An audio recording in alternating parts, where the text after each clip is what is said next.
All right, last problem for today. I am skipping ahead to problem 10, which is the final problem on our practice sheet. Calculate the first 5 terms in the continued fraction expansion for e. So that's the mathematical constant, Euler's number.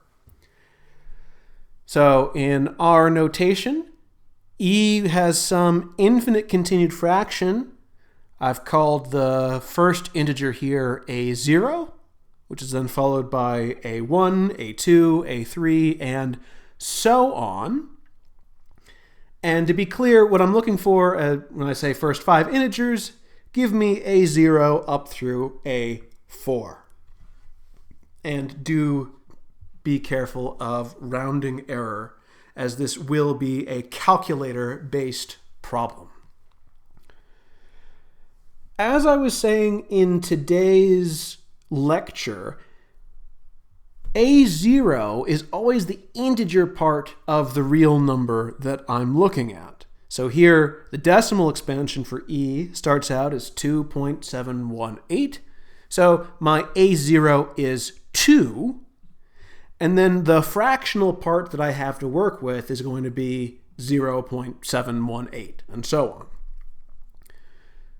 Where this diverges from today's lecture is that e is irrational, right? It doesn't have a numerator and a denominator. So when I go to calculate my next integer parts using reciprocals, I'm going to be doing that with my calculator. So the next step that I say is my fractional part of e was 0.718.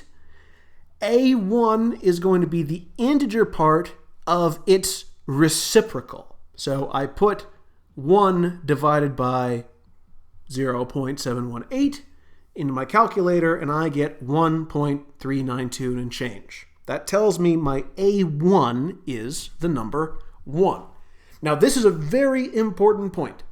This is the spot where you can introduce calculator error. So let me show you the steps that I use to avoid that. So I'll open up my calculator here that's just built into my laptop. Here's e. My first step says the integer part of e is 2. So I'm going to subtract off that 2. Now I'm looking at the fractional part, 0.718, and there's more digits here than I put on my slides. So 0.718281825 is all the digits that I'm getting here. Okay. I'm not going to press enter because my computer knows a lot more digits of e than it's letting on here. Instead, I'm going to, well, let me actually open up the calculator here. I've got as many digits as it's given me. So instead of just plugging in 1 divided by 0.718, I'm going to use all the digits my calculator has given me, and I'm just going to hit my reciprocal button, which for me is right here.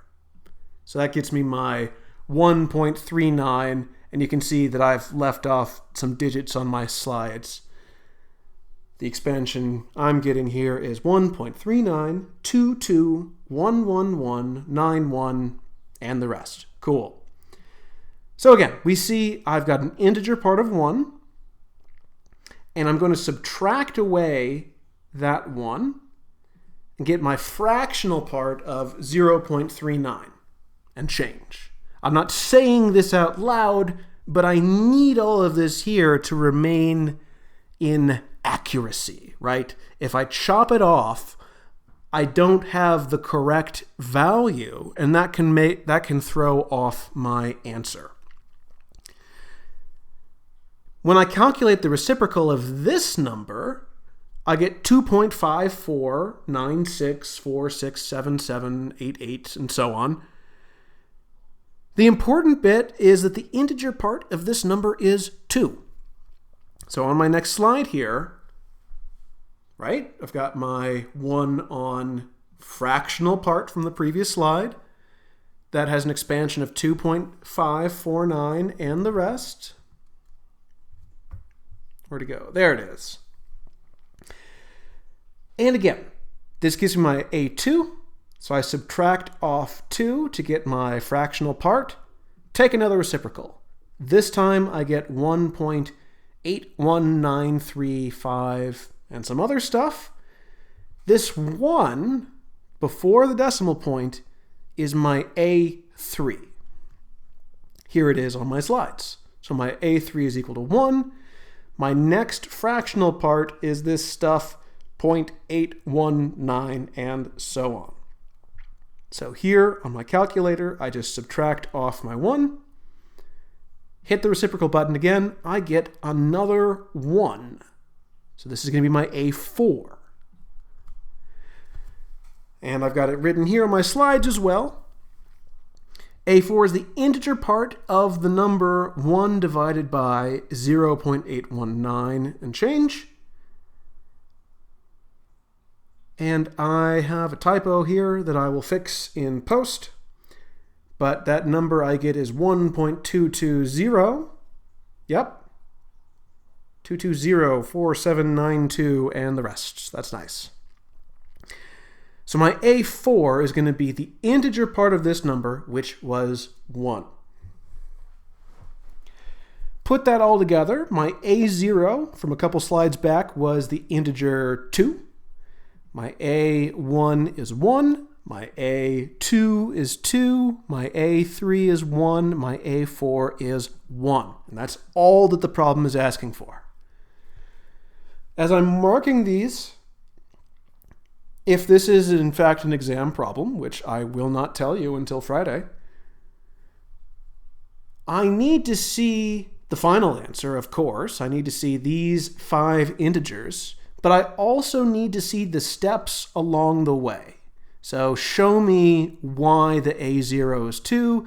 Show me that you took the reciprocal of something and found that A1 is 1. Show me you took the reciprocal of something and found that A2 is 2, and so on. These are, of course, things that you need a calculator to handle. So I am not expecting you to, say, write out long-form division and show me all the steps for each one of these calculations. It's enough just to tell me what you're putting into the calculator, as I've done on these slides here. Just as a fun fact, E has a really interesting continued fraction expansion. Let's go ahead and carve off a 1 there. So my integer part is going to be a 1, and I've actually said 1 plus some other number here. The continued fraction expansion for E will be 1 plus this. I've got A0 is 1, A1 is 1, A2 is 2, A3 is 1, and then 1, 4, and then 1, 1, 6, and then 1, 1, 8, and then after that is 1, 1, 10, and after that is 1, 1, 12. And this pattern continues forever. Your continued fraction will always be, the next 3 of them will be a 1, and then a 1, and then the next even number. That's not something you need to memorize. I just think it's really cool. And there's just all these fascinating things about the number E that are sort of tangential to the class, so I like to throw those in where I can. This was probably the most involved problem that I covered for today. So if my explanation of this problem did not make sense, or if you have any questions about how to perform this yourself, please send me an email and I can work out clarifying that. The rest of the solutions to our exam problems will be posted with my other lectures this week. And I realize now as I'm saying that, I'm not exactly expecting you to watch all of these in order. So I'll see you around.